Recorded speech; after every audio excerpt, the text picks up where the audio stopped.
This is the penultimate weekend of the 2021 NFL regular season. Johnny Talk Sports in with my Week 17 NFL predictions. Last week I went 12-4. This is the second to last week of the regular season. So many teams still fighting for a spot in the playoffs.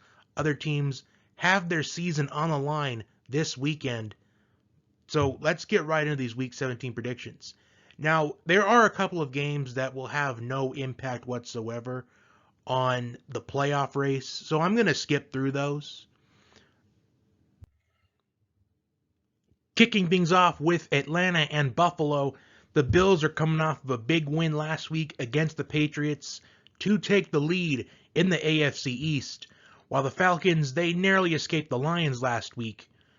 But one thing I've noticed about the Falcons over these last few years is they tend to play their best football towards the end of the year when they are eliminated from playoff contention. Now, I know that they are still in playoff contention right now, but they know their season is on the line.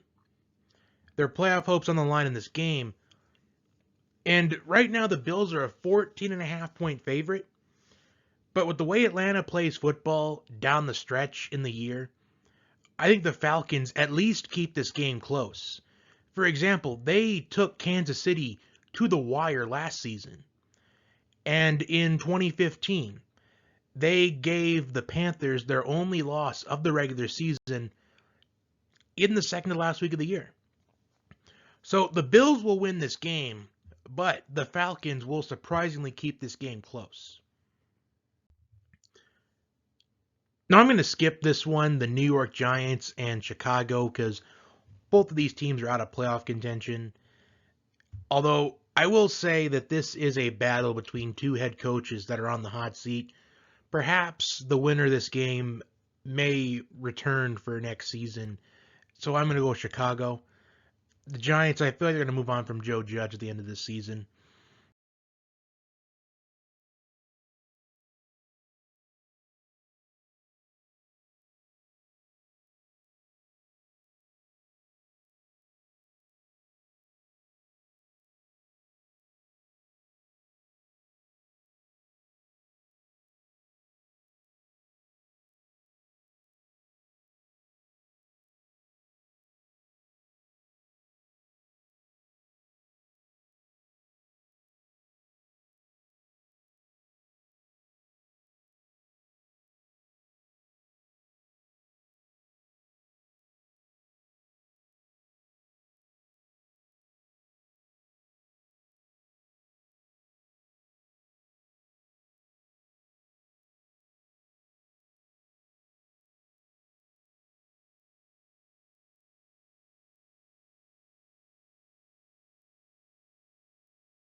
Dolphins and Titans, and as I said a moment ago, I think that there is a massive conspiracy that could be taking place with this game.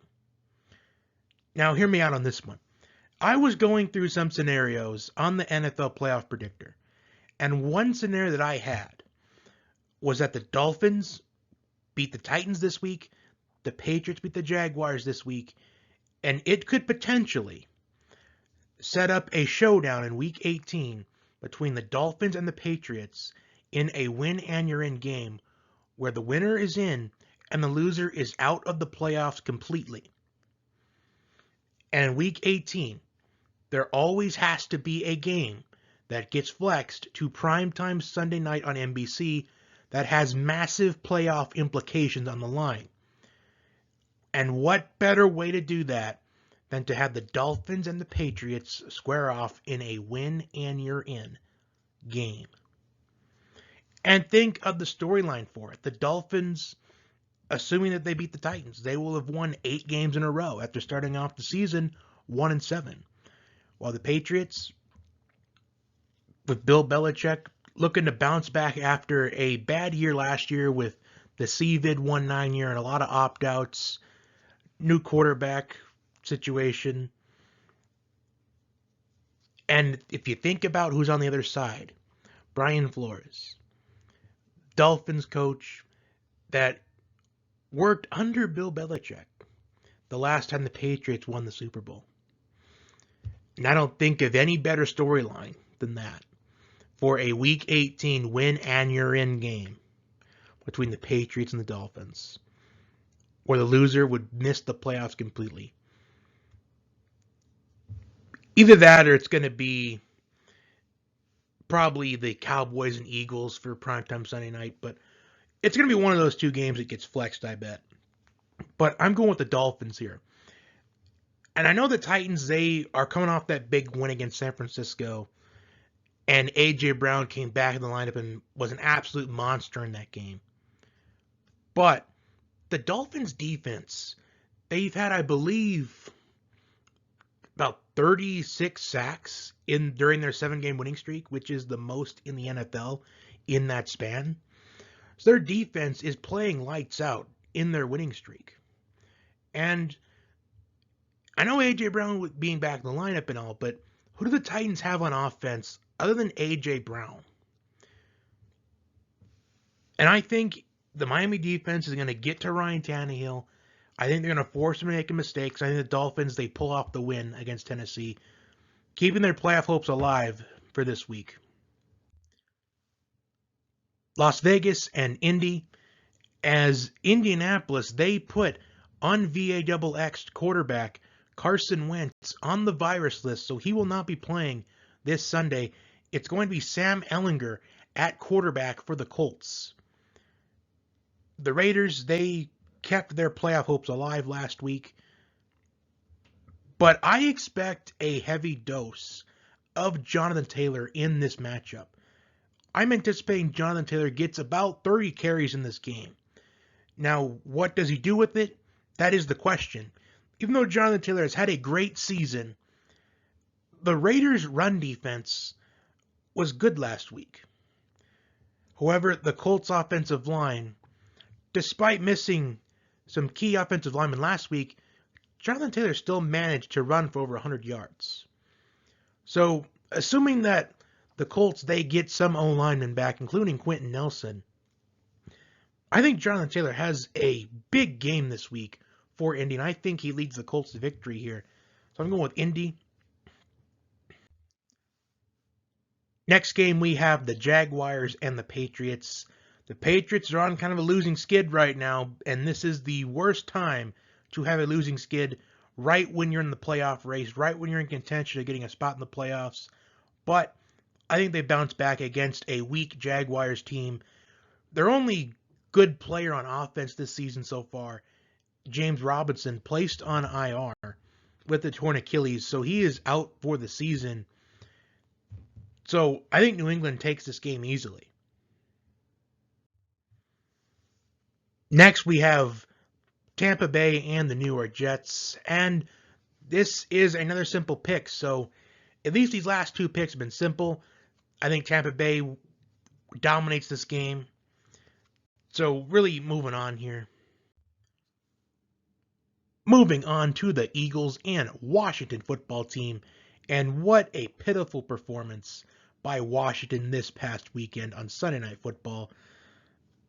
It got to the point where players were just fighting each other on the sideline, and it was just all around pitiful to watch.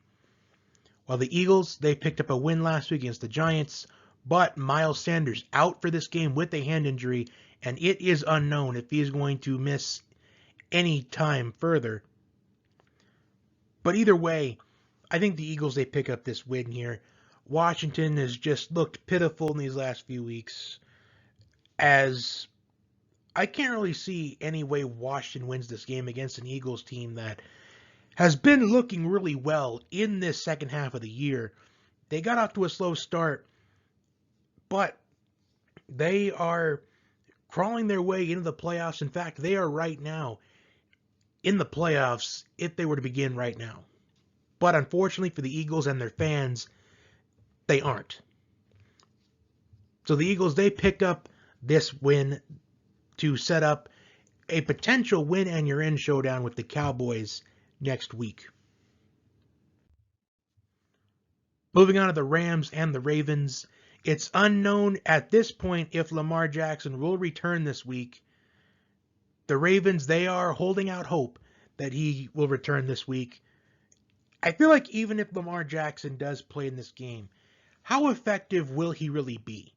At least on the ground. So I think the game plan is going to change depending on who the quarterback is, whether if it's Lamar, whether if it's Tyler Huntley, or whether if it's Josh Johnson. I think no matter who the quarterback is, I just think the Rams win this game anyway. I think Stafford has a bounce-back game after throwing 3 picks last week against the Vikings, as the Ravens defense just gave up 525 passing yards to Joe Burrow. So I anticipate Matthew Stafford having a big stat line in this game. I think Stafford, I'll be surprised if Stafford throws for less than 300 yards and 3 touchdown passes. Because with the way the Ravens defense has been all year long, you expect at least 300 yards and 3 touchdown passes from a quarterback like Matthew Stafford that runs an offense like the Rams. But no matter who the Baltimore quarterback is on Sunday, Mark Andrews expected to be involved heavy in the passing game, as he has been involved really heavily in these last 3 weeks. So I'm going to go with the Rams here. But depending on who the quarterback is, it could be close, but it could not be at the same time. Moving on to the Broncos and Chargers. And this game, I think, comes down to this simple thing. The Chargers need to win this week to keep their playoff hopes alive. While the Broncos, they're out of playoff contention, and their main objective is to play spoiler to a division rival. And with Javonte Williams having a big performance against the Chargers in the first game they played this season, I think it's in the Broncos' best interest to give Javonte Williams the majority of the carries to see what he's made of going into next season. Because when you're out of playoff contention, you got really nothing to play for other than to play spoiler. You just got to look at auditions for next season. You got to look and see what you have in Javonte Williams, because they drafted Javonte Williams in the second round. And I feel like you don't necessarily draft a running back in the second round just to not give him the majority of the carries down the stretch in the season to see what he's made of, especially when your starting running back is Melvin Gordon, who has had an injury history, getting up there in age a little bit. So I think the Broncos, I think they play spoiler, and I think they pull off the upset in this game, essentially ending the Chargers' playoff chances. Houston and San Francisco. Houston had a big win last week against the LA Chargers, pulling off the upset. 49ers had a heartbreaking loss last week to Tennessee. And to make matters worse for the 49ers, or better, depending on how you look at things, depending on how you view this, Jimmy Garoppolo is out for this week and in Week 18. So with the 49ers' playoff hopes in the balance in these remaining 2 weeks, they are turning to rookie quarterback Trey Lance. And in the one game Trey Lance started this season against the Cardinals, I thought personally that I think he did decent. He didn't do phenomenal. He didn't do great. But with what he dealt with, because that was when San Francisco was dealing with some injuries. George Kittle was on the IR. So if George Kittle played in that game, I would have anticipated him to be targeted a bunch in that game. The 49ers, they seem to rely on Deebo Samuel a lot in that game. So I anticipate they're going to anticipate Deebo having a big role in this game as well, as we've seen Deebo Samuel step up in the receiving game and the running game as well. So Deebo Samuel is establishing himself, as last week I said, as a Cordell Patterson type of player. So I'm going to go with San Francisco to pull off this win. I think Trey Lance, I think he does decent. I do think targeting Kittle is going to help because typically when we see backup quarterbacks, their security blanket is typically the tight end. And I also think we're going to see a heavy dose of Elijah Mitchell in this game if he returns this week. If not, then we'll have a heavy dose of Jeff Wilson Jr. in this game. But either way, I'm giving the win to San Francisco, and Trey Lance gets his first win of his NFL career. Plus, Trey Lance, he did really good running the football against Arizona, in my opinion. He had a couple of decent runs that got called back due to holding penalties. So I think if he makes smart decisions in this game, then I think San Francisco wins. Davis Mills, on the other hand, he's done really well. In fact, I never thought I'd say this, but I think Davis Mills has had the best rookie season of all the quarterbacks. I mean, believe it or not. And we're seeing a battle between two of these quarterbacks drafted last year. So, potentially, this is for Davis Mills' future in the league. Because if Davis Mills doesn't do well these last two games, we might see the Texans go to quarterback in the draft in April. But I think if Davis Mills does well, even if the Texans lose, I still think they need to give Davis Mills at least one or two more seasons. Because he's done well this season considering the circumstances. Cardinals and Cowboys. The Cardinals are on a losing streak. And as I said earlier, when talking about the Patriots being on a losing streak, it is the worst time of the year to be on a losing streak. And I know a losing streak is never good in the NFL or in football in general, but the worst time to be on a losing streak is towards the end when you're in the middle of the playoff race, when you're right in the picture. While the Cowboys, they are confident, and for Arizona, that is the last team that you want to go up against. When you're on a losing streak and when you're in the middle of the playoff picture, when you're right in it, it could be against a team that is full of confidence. And that is what the Cowboys have. They are keeping up with Green Bay for the number one overall seed in the NFC. And they picked up a big win against Washington. Dak had 4 touchdown passes. Dak looked like a Hall of Fame quarterback in that game. Now, the big thing about the Cowboys this season, it's have they beaten a good team this season? Well, they have a couple wins this season against some fairly good competition. The Chargers in week 2, however, there was some questionable calls in that game and against the Patriots. But that was before the Patriots, they started going on their winning streak. And I think that loss against the Cowboys, I think it transpired into this run that they're on right now. So other than that, who have the Cowboys beaten that is good? And I think in this game we're gonna see how good this Cowboys team can really be heading into the playoffs. Because if they win, then okay, they have shown that they can beat a fairly competitive team. But if they lose, then I think we're gonna start having the questions get asked. Can the Cowboys beat a good team? Can the Cowboys win a game in the playoffs? Can they make that deep run? And I'm going to go with Arizona to win this game. Because even though the Cardinals are on a losing streak, they have been close in their last couple of games. The Cardinals, they had some miscues against the Colts on that Christmas Day game. And if they would have taken care of those miscues, and the Cardinals probably would have won that game.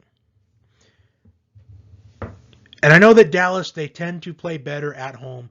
Amari Cooper plays better when they're at home. The Cowboys, period, they seem to dominate more when they're at home. But this is a Cardinals team that is very hungry. Because right now, it's looking like we're in the same situation as the Cardinals were in last year.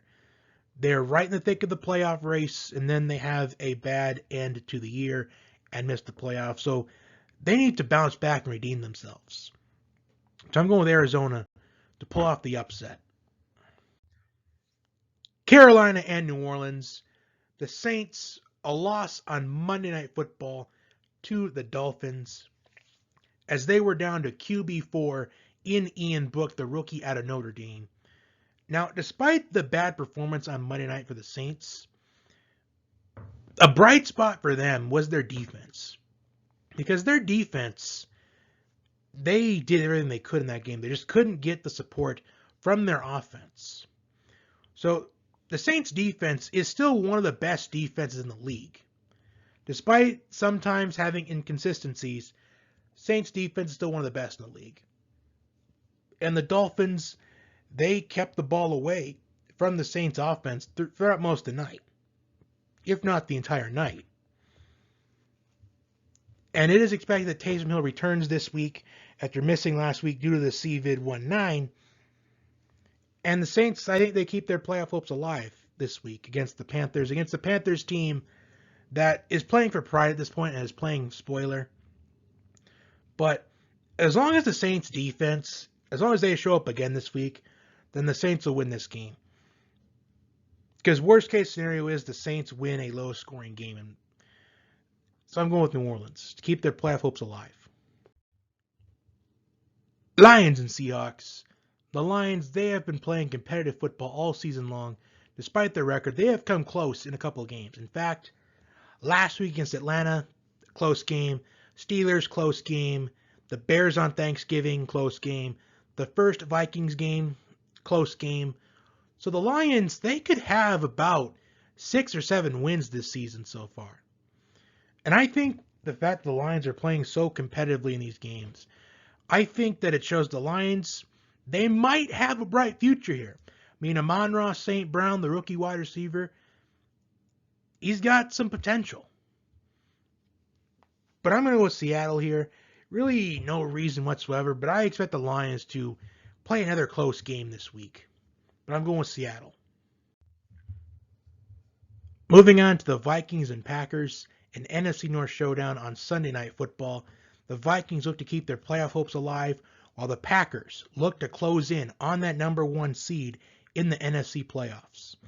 And this game, it comes down to the simple fact for me of Kirk Cousins in primetime. Now, Kirk Cousins does not have a good track record in primetime games. However, the Vikings have won their last 2 games in primetime. However, those primetime games were against the Steelers and the Bears. And the Packers are a much different animal than those 2 teams. Plus, we are at that point in the year where the Packers, they start to turn it up.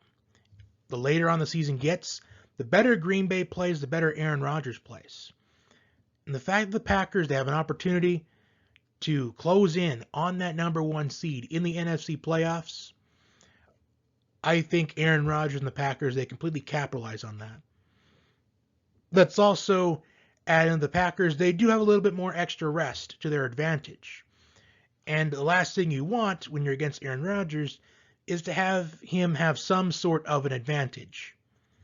So I think the Packers, they win this game. But I do think the Vikings have the potential of keeping that game close. Because despite the Packers defense picking off Baker Mayfield 4 times in the game on Christmas Day, the Packers, they played them close.